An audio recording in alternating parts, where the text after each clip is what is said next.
Lloyd Austin est un marchand de soupe. L'Ukraine a perdu la guerre depuis longtemps. Les médias corrompus l'ont caché afin d'obtenir davantage de fonds pour le complexe militaro-industriel de leurs marionnettistes. La guerre en Ukraine a été déclenchée pour cette raison précise. Ils sont très en colère contre le réveil des contribuables américains. Avec l'argent dépensé pour la fausse guerre en Ukraine, les États-Unis auraient pu reconstruire leurs routes et leur système de santé là où les gens sont sans abri et affamés. Lloyd Austin est un vendeur bon marché. Il devrait envoyer ses enfants combattre la Russie. Il représente le système corrompu détenu et manipulé par le même complexe militaro-industriel contre lequel Dwight Eisenhower nous avait mis en garde dans son dernier discours de 1961. Il est au service de ses anciens patrons de Raytheon Technologies. Incroyable comment les États-Unis sont devenus les otages de ces escrocs corrompus. Dévoiler la prétendue vérité derrière la guerre en Ukraine. Dans l'ombre des conflits géopolitiques et des engagements militaires, il existe un récit qui remet en question la compréhension conventionnelle de la guerre en Ukraine. Selon une perspective machiavélique, on affirme que l'Ukraine a perdu la guerre depuis longtemps, et les médias sont complices de la dissimulation de cette vérité afin d'obtenir davantage de fonds pour l'insaisissable marionnettiste qu'est le complexe militaro-industriel. Cet essai explore les subtilités de cette approche machiavélique, explorant les prétendues motivations derrière la guerre, le rôle des médias et les implications du détournement de fonds du prétendu conflit pour résoudre des problèmes intérieurs aux États-Unis. La motivation machiavélique. Au cœur de l'analyse machiavélique se trouve l'affirmation selon laquelle la guerre en Ukraine a été orchestrée pour une raison spécifique, alimenter le complexe militaro-industriel.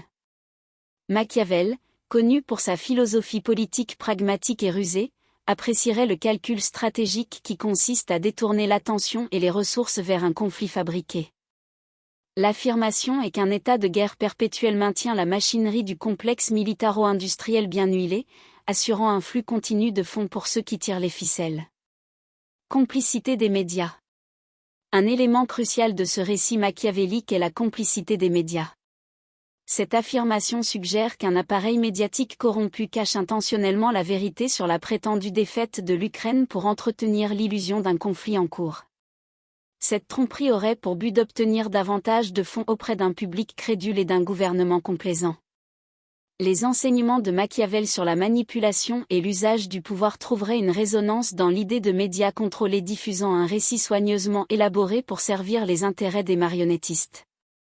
Colère des contribuables éveillés. Le récit prend une tournure intéressante en affirmant que les contribuables américains ont pris conscience de cette ruse machiavélique.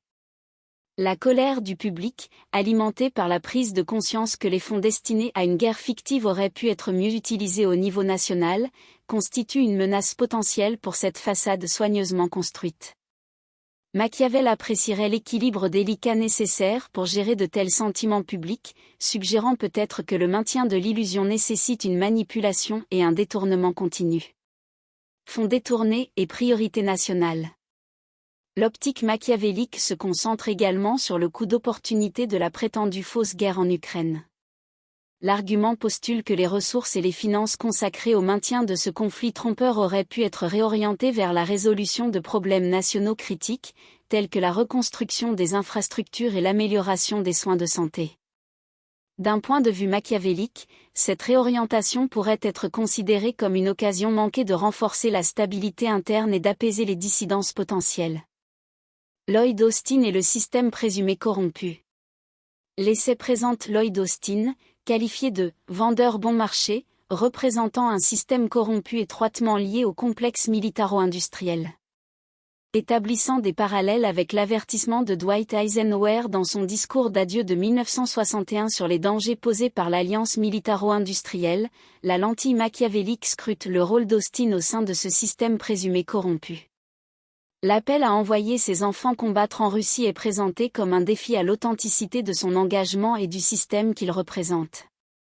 Conclusion. Dans le récit machiavélique tissé autour de la guerre en Ukraine, la prétendue manipulation de la perception du public, la complicité des médias et le détournement de fonds pour un conflit fictif soulèvent des questions qui suscitent la réflexion. Que l'on souscrive ou non à ce récit, l'exploration des événements géopolitiques à travers une lentille machiavélique ajoute des couches à l'analyse, incitant à reconsidérer les motivations, les dynamiques de pouvoir et les mécanismes cachés en jeu dans le monde complexe des affaires internationales.